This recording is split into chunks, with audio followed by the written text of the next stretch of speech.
بسم اللہ الرحمن الرحیم۔ السلام علیکم۔ سیرت النبی کا 14واں پارٹ ملاحظہ فرمائیں۔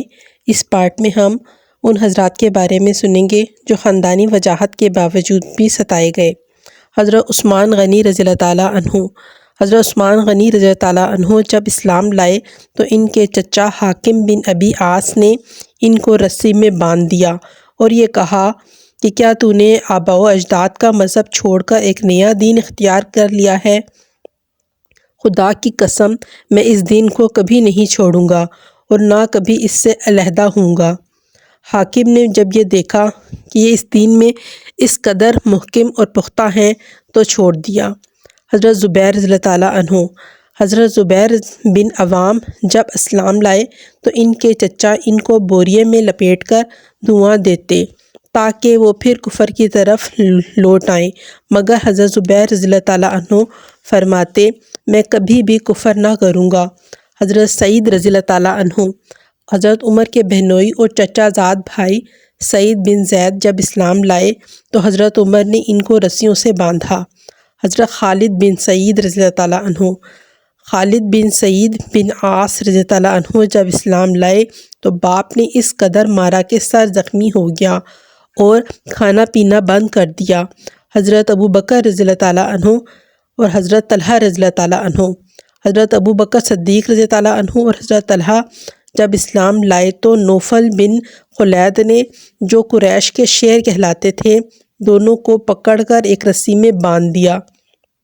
اس وجہ سے ابو بکر رضی اللہ تعالیٰ عنہ اور طلحہ قرنین یعنی دونوں ایک قرن یعنی ایک رسی میں بندھے ہوئے کہلاتے ہیں۔ حضرت ولید رضی اللہ تعالیٰ عنہ۔ حضرت عیاش رضی اللہ تعالیٰ عنہ اور حضرت سلمہ رضی اللہ تعالیٰ عنہ۔ ولید بن ولید اور عیاش بن ابی ربیعہ اور سلمہ بن حشام جب اسلام لائے تو کفار مکہ نے اس قدر اذیتیں پہنچائیں کہ ہجرت بھی نہ کرنے دی کہ ہجرت سے ہی ان کے مصائب کا خاتمہ ہو جاتا۔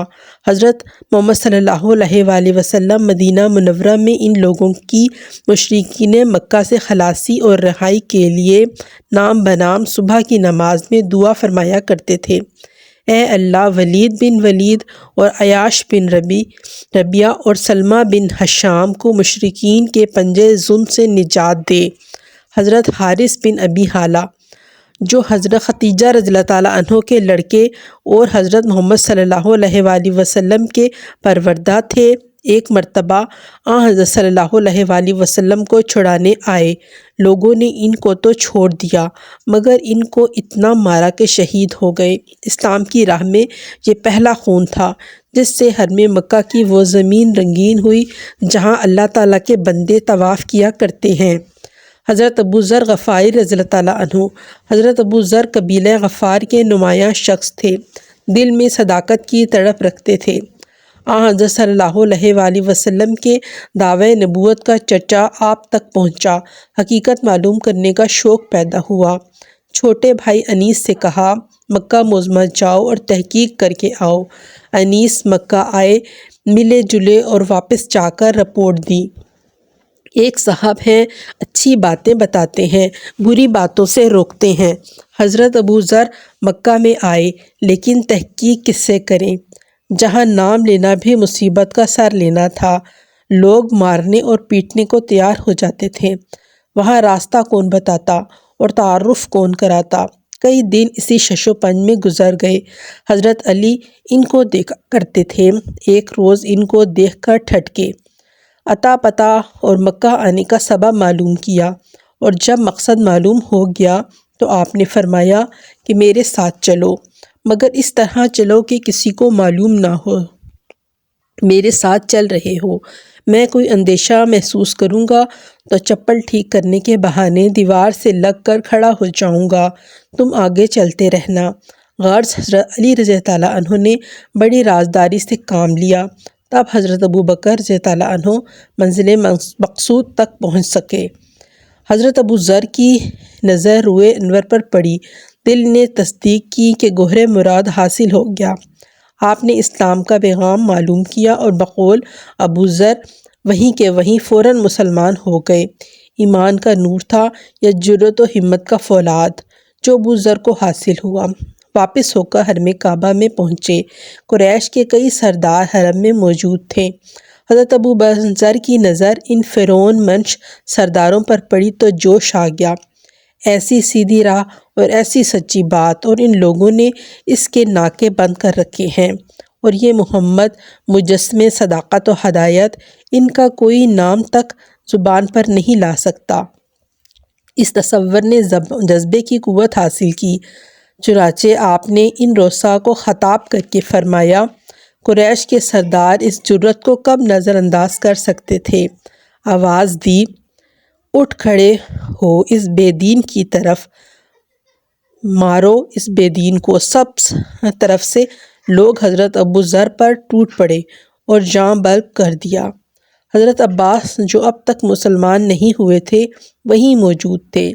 انہیں خطرہ ہوا کہ ابو ذر کی جان جاتی رہے گی، اور وہ ان کے اوپر اوندھے پڑ گئے اور پکار کر کہا، یہ قبیلہ غفار کا آدمی ہے، اس کے قبیلے والوں نے اگر تمہارا راستہ بند کر دیا تو بھوکے مر جاؤ گے، غلہ کا ایک دانہ تم تک نہ پہنچ سکے گا۔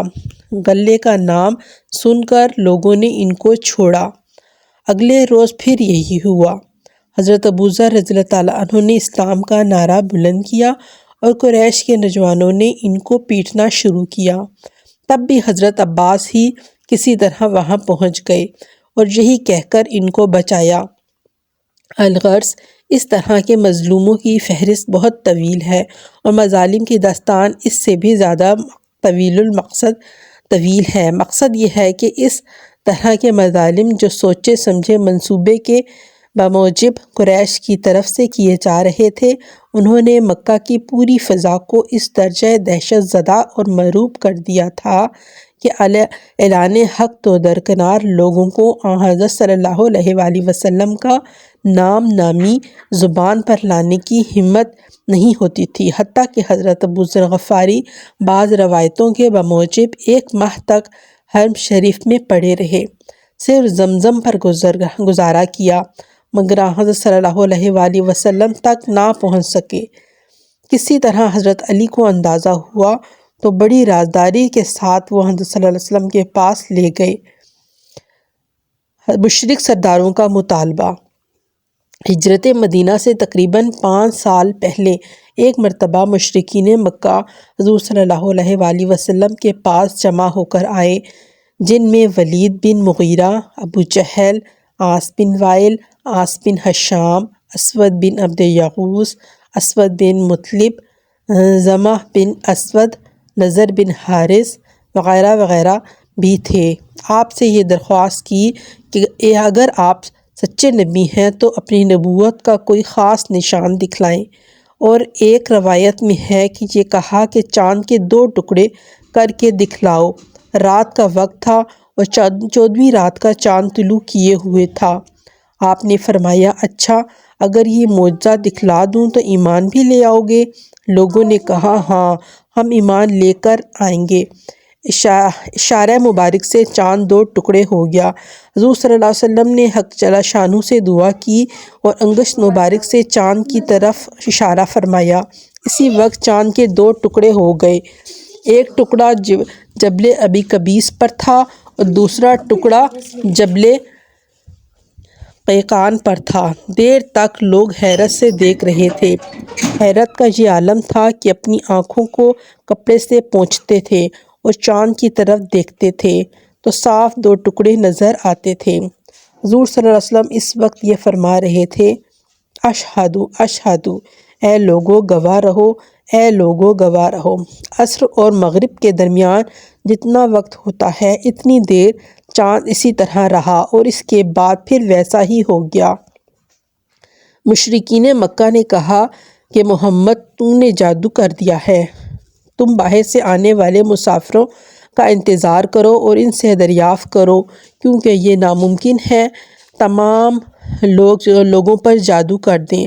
اگر وہ بھی اس طرح اپنا مشاہدہ بیان کریں تو سچ ہے، اور اگر یہ کہیں کہ ہم نے نہیں دیکھا تو سمجھنا کہ محمد صلی اللہ علیہ وآلہ وسلم نے تم پر سحر کیا ہے۔ چنانچہ مسافروں سے دریافت کیا گیا۔ ہر طرف سے آنے والے مسافروں نے اپنا مشاہدہ بیان کیا کہ ہم نے شق القمر دیکھا ہے، مگر ان شہادتوں کے باوجود بھی وہ ایمان نہ لائے اور یہ کہا کہ یہ سحر مستمر ہے، یعنی عنقریب اس کا اثر زائل ہو جائے گا۔ اس پر یہ آیت نازل ہوئی۔ ترجمہ: آپ کے اشارے کی وجہ سے چاند پھٹ گیا اور حاضرین نے ان کے دونوں ٹکڑوں کے درمیان میں پہاڑ کو دیکھ لیا۔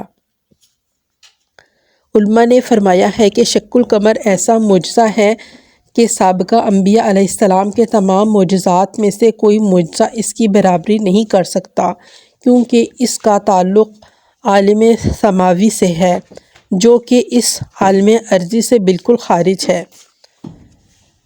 حضور صلی اللہ علیہ وآلہ وسلم کے مشہور معجزات میں سے معجزہ رد شمس بھی، یعنی آفتاب کا غروب ہو کر پھر نکل آنا، اسماء بنت امیس رضی اللہ عنہا سے مروی ہے کہ حضرت محمد صلی اللہ علیہ وآلہ وسلم خیبر کے قریب مقام صحبہ میں تھے اور سر مبارک حضرت علی کرم اللہ وجہہ کی گود میں تھا، اور ہنوز یعنی حضرت علی نے عصر کی نماز نہیں پڑھی تھی کہ اسی حالت میں وحی کا نزول شروع ہو گیا، یہاں تک کہ آفتاب غروب ہو گیا۔ حضور صلی اللہ علیہ وآلہ وسلم نے پوچھا کہ تم نے عصر کی نماز پڑھی؟ عرض کیا نہیں۔ حضور صلی اللہ علیہ وآلہ وسلم اسی وقت دستے دعا ہوئے اور عرض کیا کہ اے اللہ، علی تیرے رسول صلی اللہ علیہ وسلم کی اطاعت میں تھا، آفتاب کو واپس بھیج دے تاکہ نماز عصر اپنے وقت پر ادا کر سکے۔ اسماء بنت امیس کہتی ہیں کہ آفتاب غروب کے بعد پھر لوٹ آیا اور اس کی شعاعیں زمین اور پہاڑوں پر پڑیں۔ ترجمہ: آفتاب لوٹا دیا گیا، حالانکہ وہ غروب ہو چکا تھا، اور جب آپ نے اس کو بلایا تو وہ لبیک کہتا ہوا سامنے آ گیا۔ سورج کا رک جانا۔ یہ معجزہ مکہ مکرمہ میں واقع ہوا۔ حضرت صلی اللہ علیہ وآلہ وسلم جب معراج سے واپس آئے اور قریش کے سامنے اسراء و معراج کی کیفیت بیان کی کہ قریش نے بیت المقدس کی علامتیں دریافت کیں اور آپ نے ایک قافلے کا حال پوچھا جو بغرض تجارت شام کی طرف گیا ہوا تھا کہ وہ قافلہ کب واپس آئے گا۔ آپ نے فرمایا کہ وہ قافلہ بدھ کے روز مکہ میں داخل ہوگا۔ جب بدھ کا دن آخر ہونے لگا اور شام ہونے لگی تو کفار نے شور مچایا۔ اس وقت حضرت صلی اللہ علیہ وآلہ وسلم نے دعا فرمائی، اللہ تعالیٰ نے آفتاب کو اسی جگہ ٹھہرا دیا جہاں تھا، یہاں تک کہ قافلہ آ گیا۔ اسی طرح اللہ تعالیٰ نے آپ کی تصدیق ظاہر کی۔ ترجمہ: دن کو دراز کیا جبکہ شام کی تاریکی کے وقت کا آفتاب اپنے غروب ہونے کی اجازت مانگنے لگا تھا۔